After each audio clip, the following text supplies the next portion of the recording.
দর্শক, কৃষক লেবু নিয়ে আসে কিন্তু বিপদে পড়ে গেছে। এই লেবুগুলা তারা 50-60 টাকা শ বিক্রি করছে। তো দেখুন কত সুন্দর মানের দেশীয় কাগজি লেবু, এগুলা 50-60 টাকা শ।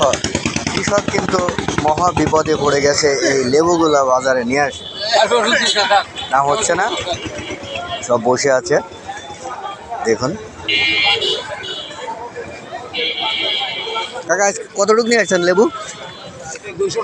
260। বাজারে এসে কেমন মনে হচ্ছে? বাজার কম, বাজার কম, নিতে চাচ্ছে না কৃষকের অভিযোগ। দর্শক, এই লেবুর চাহিদা কিন্তু অনেক বেশি থাকে এই গরমের সময়। শরবত করার ক্ষেত্রে কিন্তু এটা বিশেষ করে বেশি প্রয়োজন হয়। তো এখানে তারা 50-60 টাকা শ দাম পাচ্ছে।